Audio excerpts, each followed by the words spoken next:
am reacting to your Monday Night Raw hot takes, and I understand that my background and my lighting is terrible. I'm doing some renovations here in my office. It's only for one video. I promise we'll be back to normal tomorrow. Hot Takes is a weekly video series where I give you all a platform to be able to voice your thoughts, whether those are good thoughts, bad thoughts, or everything in between about the world of professional wrestling. So if you'd like to be featured in the next episode of Hot Takes, make sure that you're following me on X because I ask for your hot takes there after every episode of Raw, SmackDown, and every single WWE Premium Live event. By the way, if you are looking for my review of this particular episode of Monday Night Raw, it's already up and available on the Patreon, patreon.com/SantiZap. Over there, we upload so much more extra content with footage because we are able to over there, but here it would just get blocked because of copyright issues with YouTube. So go check it out, patreon.com/SantiZap. Link in the description, link in the pinned comment. As always, don't forget to subscribe to the channel, ring the bell for notifications. If you're a wrestling fan, I know you're going to fall in love with his YouTube channel because we always upload daily wrestling content. All right, let's read your stupid shit. I feel like this week was a slight thumbs down for the women's triple threat belt. Having a nothing championship match between Rhea and Io next week feels like filler instead of advancement. Just add Rhea to the match at WrestleMania. Io is down with it and Bianca has more motivation to whoop everyone's ass for the next month. I agree with literally every single thing that you just said. The simplest route to get us to this triple threat was just for Adam Pearce to say, we're adding Rhea Ripley to the match because Io Sky wants that smoke and she's a fighting champion. However, WWE is doing a little bit too much and they've fallen into a trap hole that they didn't need to fall into because what they're trying to do is be logical in the way that they add Rhea Ripley to the WrestleMania match. They want to give us a logical reason as to why she's able to be in the match. However, in their attempt to be logical, they have now gotten into the ridiculous and illogical because this match between Rhea Ripley and Io Sky before WrestleMania with Bianca Belair as the special guest referee makes no sense. Bianca herself said, I don't know how to be a referee. So yeah, why would you have somebody that doesn't know how to be a referee be the referee for something that could set up your biggest women's match on Monday Night Raw at WrestleMania? That makes no sense. The simplest thing to do, as you said, was just literally just add Rhea Ripley. We all would have been fine with it and we would have moved on, but they're trying a little bit too hard and they're just unnecessarily being over complex with this, and it's leading to this match that having Bianca as special guest referee makes literally no sense. That being said, you say it's a filler match, but I also thought that Rhea Ripley versus Io Sky the first time around was a filler match. In fact, I think I told all of you to sell your houses and just put it all on Rhea Ripley retaining because there was no world where she would lose to Io Sky, and here we are. All of you are poor because of me. My bad. But yeah, ultimately, I really think that they're overthinking this. It should have just been so much simpler than this. I think after tonight and how things ended up, this may be the direction where we're going into as we head into WrestleMania. Honestly, if it is Liv Morgan versus Lyra Valkyria versus Bayley, I'm good with it. I mean, it gets two major names in Bayley and Liv Morgan into WrestleMania. Second, and maybe more importantly, it gets Liv Morgan into WrestleMania because she deserves to be on there, and it gets the mid-card women's champion on there as well. To me, this is a win-win, and to me, this is making lemonade out of lemons because this is probably the best thing available for all three of these women, if you ask me. As an Io fan, I'm just so happy to see the crowd cheered for her even when she hit Rhea, but I'm hella scared for next week. There is a chance that they take the belt off of Io, and I don't like that at all. I want to say there's no chance. The logical brain in me says that there's no chance, but hey, all of these things were the same things I was thinking when Io Sky won the championship from Rhea Ripley. I thought that there was a 0% chance that that was going to happen, yet here we are. However, I don't think that that's the route that they're going to go. I feel like the inexperience of Bianca Belair as a referee, the emotion and the anger that Bianca and Rhea have for each other is likely going to cause this to end in crazy shenanigans in a no contest, and that's how we get set up for our triple threat. Again, over convoluted, unnecessarily so, to get us to the end destination, which is the women's triple threat that we all want. But I just don't see a world where Io Sky is losing this. I really don't. They won't let Cena and Cody go toe-to-toe on the mic to protect Cody from getting smoked by Cena. I'm seeing this a lot, and I guess to a degree I kind of understand considering the last few times that Cena has actually gone toe-to-toe with people on the mic. In both scenarios, he's absolutely dismantled them. Of course, I'm talking about Austin Theory and Solo Sikoa. However, I don't think that we're giving Cody enough credit. I don't think that he's on the level of Solo Sikoa and Austin Theory. He is significantly better than both of them combined on the mic. I do think that Cody Rhodes is going to be able to hold his own here. That being said, I want to see a proper conversation and interaction between between these two, because basically for the past 2 weeks, what we've been getting is Cena talks, Cody talks, that's it. I want to see an actual back and forth between these two. I want to see them go at it in a battle of words. Is Cena much better on the microphone than Cody Rhodes? Yes, but I don't think that Cody Rhodes is going to get dismantled and crushed and absolutely buried in this scenario, but I still want to see it. I feel like that's the next step that we got to take here to get us even more excited for this WrestleMania match. And then after that, maybe we can actually get physical, but we need an actual proper conversation between these two, hopefully next week. This can't just be the same formula right through up until WrestleMania. They need to change this up. And like I said, the best way to change this up is by actually having a conversation between these two. And then we could actually make the decision whether or not John Cena is so much better than Cody Rhodes that they've been protecting Cody Rhodes this entire time. But however, I don't think that the purpose of this is to protect Cody Rhodes. I feel like they just want me and you to want more out of this storyline in this feud, to keep coming back every single week until we eventually get the inevitable actual conversation between these two. But I feel like 3 weeks into this, I feel like that's enough time. I feel like next week we should get the actual proper conversation between these two. I don't understand why crowds understand the assignment when it comes to heel Cena and boo him, but when it comes to Rhea, they cheer no matter what she does, even though she's the clear heel in the situation. Why is Bianca getting booed? What did she even do? Yeah, with the Cena thing, I feel like that's a tough comparison here. I don't think that it's quite apples to apples with what's going on with John Cena and what's going on with anything else in the WWE. The John Cena heel turn is the biggest, most monumental thing that's happened in the WWE in the past 20 years. I do think that's what's happening with Bianca Belair getting booed, Rhea Ripley not getting the heat that many people think that she should be getting, and Io Sky getting ridiculously over. I don't think that it's necessarily indicative of how things are going to be when we get closer to WrestleMania or the actual WrestleMania show. These European crowds, in many regards, they do tend to be a little bit contrarian, where they cheer for the people that they're not supposed to cheer for. So again, I don't necessarily think that this is indicative of how things are going to go. I do not think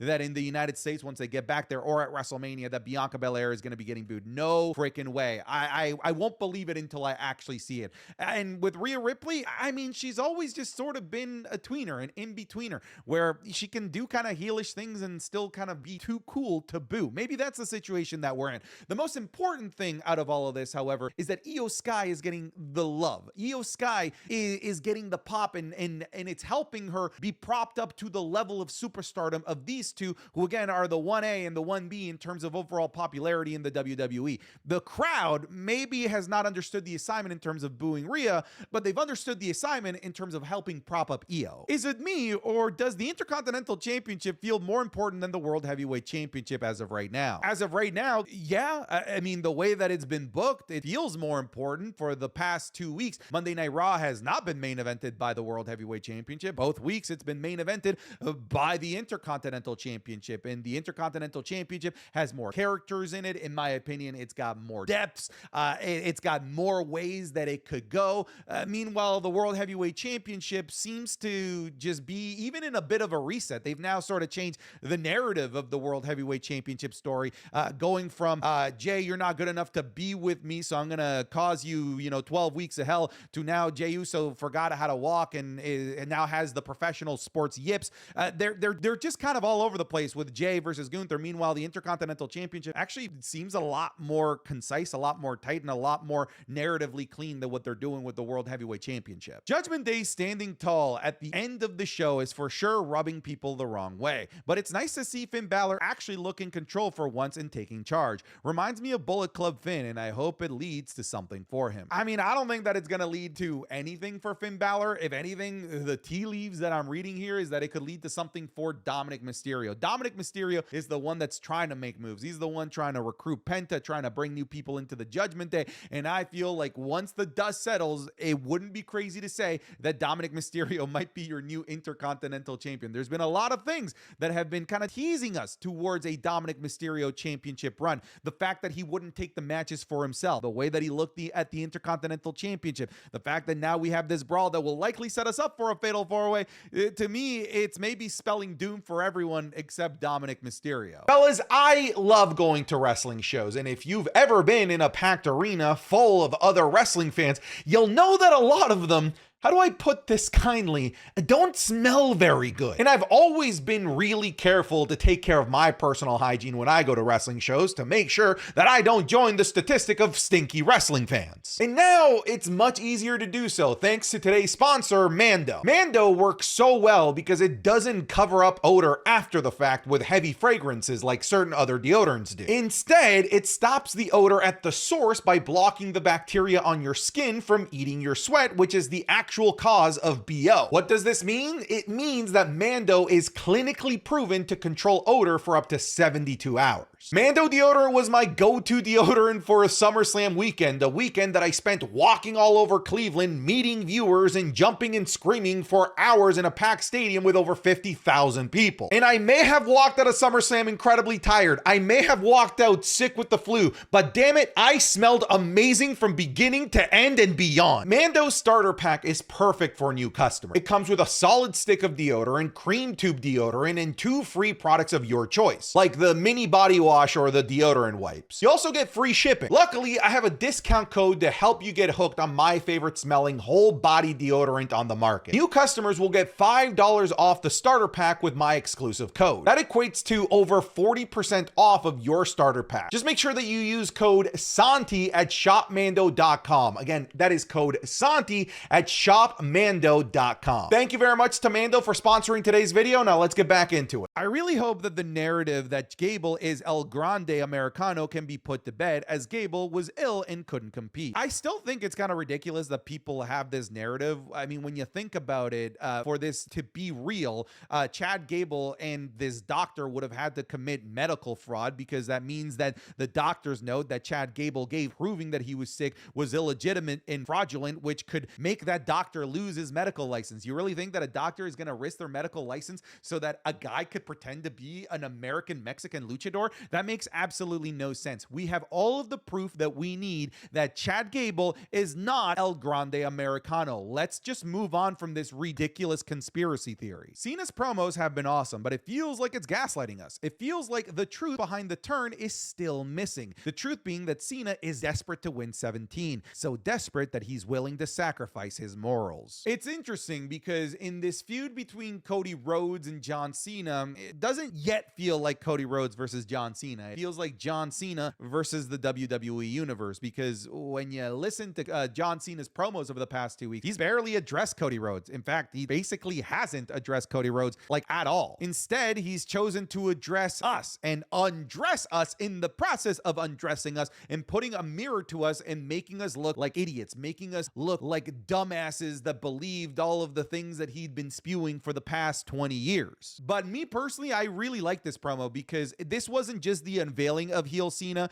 and what heel Cena sounds like. This really was demonstrating to us what John Cena's motivations are, which is to ruin professional wrestling for us. And he showed us how he accidentally ruined professional wrestling for so many people when he introduced the spinner belt, when he took away something that was sacred, the WWE Championship, and now his motivation is to do it again to us. He wants to rip our heart out by taking the thing that we have coveted, the thing that we have propped up on a pedestal as the most important thing in professional wrestling, the WWE Championship, and he wants to take it away forever by retiring with it and being the final real champ. And that to me is awesome. The one thing that's missing from all of this, however, aside from proper interactions between Cody Rhodes and John Cena, is The Rock. How does The Rock fit into all of this? If you think about it, The Rock as the board of directors probably wouldn't want John Cena to retire as champion and take the championship with him. So it feels like there's a little bit of a disconnect with the stuff with The Rock and Travis Scott and John Cena's motivations that have been unveiled in this episode of Monday Night Raw. So we're going to need to find a way to coalesce all of these things together for them to make sense, because right now they just don't. I'm tired of DQ finishes. You probably shouldn't watch WWE matches from 2019 because every other match was a DQ finish. If you were lucky, it might be a roll-up. That Jey Uso trip was very tactical from the WWE. It makes Jey Uso look like a rookie and an underdog. Although the feud isn't great, this makes it a bit more convincing. convincing. Okay, this was a huge talking point in my stream, and I'm just gonna be super blunt and super honest. I hated this. I feel like this made Jey Uso look like an idiot, like a jackass, like a meme, and not like some easy to sympathize with underdog, like what they were probably going for. I also don't like that they're making a storyline out of last week's botch. They should just be moving on from that, because now you're just putting more light on it. It's funny because so many people in the stream tried to tell me that this is normal amongst athletes, that the yips happens and silly things happen, like the Mark Sanchez butt fumble, forgetting what side of the net is yours. Here's the thing. Yeah, these things happen, but in all of those scenarios that people listed out in real life, they're all memes. They're all idiots. They all look dumb. They don't look like, yeah, that's an underdog. I really want to root for Mark Sanchez after running into the ass of his offensive lineman. I understand that these yips happen, but this is a bizarre way to build your Royal Rumble winner. It's so weird because what would they be doing if last week's botch didn't happen? If Jey Uso had to just hit a regular over-the-top rope senton or whatever, what would the storyline be? This feels like a weird, unnecessary reset of Jey Uso's story going into WrestleMania. I personally don't like it. I appreciate that they're trying to do something, because what was working before, or what wasn't working before, wasn't working. You might as well try something new. But to me, it's baffling that this is the route that they decided to go with, which is that Jey Uso all of a sudden sucks at wrestling. This is the Royal Rumble winner. This is a guy that's been wrestling for like 20 years. The concept of him being a rookie doesn't work here. So with him tripping, and I hope to God they don't do this again, more mistakes down the line, it just makes him look dumb. Again, that's my opinion. I understand that some people liked it. It was not my cup of tea. Funny enough, I feel like they did actually take a good step forward in the storyline, but it wasn't because of the tripping or the yips. I think it was because of the addition of Jey Uso, which we'll talk about here in just a second. I don't know if it counts as a hot take, but the crowds were disappointing for me. As a UK resident from a city called Hull in England, I would go do anything to afford tickets to a WWE show, and I'm proud of London and their loudness, but goddamn, Glasgow was so quiet tonight, nearly as bad as American crowds. They weren't great, but they're definitely not as bad as American crowds. We've just been spoiled over the last couple of weeks with some of the best crowds of the year, but Glasgow wasn't particularly great at Clash at the Castle, so my expectations, funny enough, for this particular crowd were pretty low, and I feel like my low expectations were justified and met. Jimmy being added to this feud really saves the story for me. It's not a knock on Jey or Gunther, but WWE hasn't been doing the best job of building this feud. In my opinion, everything Jimmy did today is what the story needed between Jey and Gunther. WWE making the botch part of the story now makes a lot more sense. This one Raw has gotten me more invested in the storyline since Jey won the Rumble. I'm actually excited to see the match now. The addition of Jimmy Uso is not only nice, but it's necessary. This was the best step that this storyline could have taken. Gunther saying that he's going to cause 12 weeks of hell, I don't feel like he's actually really delivered on that. He's just, done the same thing week after week, just a couple sleeper holds here or there. But now if Gunther goes after family, and let's not forget how family-oriented Jey Uso is, his entire identity in the WWE for the past 10 years has been a member of a particular family that you already know, the bloodline, the Anoa'i. So for Gunther to go after that bloodline, to go after Jimmy, this is where it'd be nice to have Sami Zayn. For Gunther to go after Sami Zayn, that to me would land so much more, and I have hopes that that is the route that they go, not Jimmy randomly forgot how to wrestle and is tripping all over the place. I know the star power is there for the men's triple threat, but I still think it should be the women's triple threat, because of the first time in a few years, the women finally have a storyline strong enough to warrant a main event spot, and it also has the star power to do so. I mean, you're not wrong. I think in most years, I would agree that you should just put this women's triple threat match in the main event. However, this is a year that's got Seth Rollins versus Roman Reigns versus CM Punk. That's literally the only reason why this women's triple threat match won't main event night one, because it's already better and it has more star power than many of the other matches. It's ahead in the pecking order, in my opinion, than Jey Gunther, as well as Charlotte Flair versus Tiffany Stratton. It's just, unfortunately for them, CM Punk versus Seth Rollins versus Roman Reigns is kind of a monumental match that is very much likely going to close the show. Drew McIntyre should have been there to cut a promo in front of his home crowd. I was fully expecting him to at least appear. WWE is doing him dirty. I actually feel like they did AJ Styles more dirty than Drew McIntyre by not putting him out there in front of the Brussels crowd so that we could hear the phenomenal chant. I think the only reason why they didn't have Drew McIntyre out here is because he would have been treated elevated as a hero, as the babyface, and that's not what WWE wants at this juncture, and as they build up to him being this big bad guy against Damian Priest. Winner of the Rollins, Reigns, and Punk match on night 1 gets added to the Cody Cena match on night 2, maybe? Winner of the Rollins, Reigns, and Punk match on night 1 gets added to the Cody Cena match on night 2, maybe? Maybe that's what Punk was alluding to wanting in the contract, right? That's not where I went, but a lot of people went there, because if you didn't catch that, there was a point where CM Punk was saying that he might not get the thing that he's been wanting to get all of this time. And then he says, or maybe I will. And that thing that he's been wanting is the WrestleMania main event. He talked about how he tried to get there in numerous ways, by winning the Royal Rumble, by winning the Elimination Chamber, but that he might get there in a different way. And that might be the favor, and maybe that favor adds something to the contract that gets CM Punk to the main event. I think it's going to be simpler than adding the winner to the night 2 main event between Cody and Cena. That would be kind of hype, but it feels like it might be a little bit too late to do that. I feel like the contract addendum is probably just going to be that this is the night 1 main event. I really hope this use of AI on El Grande Americano's video package is to intentionally be made to look bad, because if this is something legit going forward, it'll be a big issue. I don't really know what you're talking about. AI? Like, you think that this was artificial intelligence? That was clearly footage from like decades ago. It's kind of crazy to me how much of a casual you are, that you've never heard of El Grande Americano. Good God, do you only watch the WWE? Are you like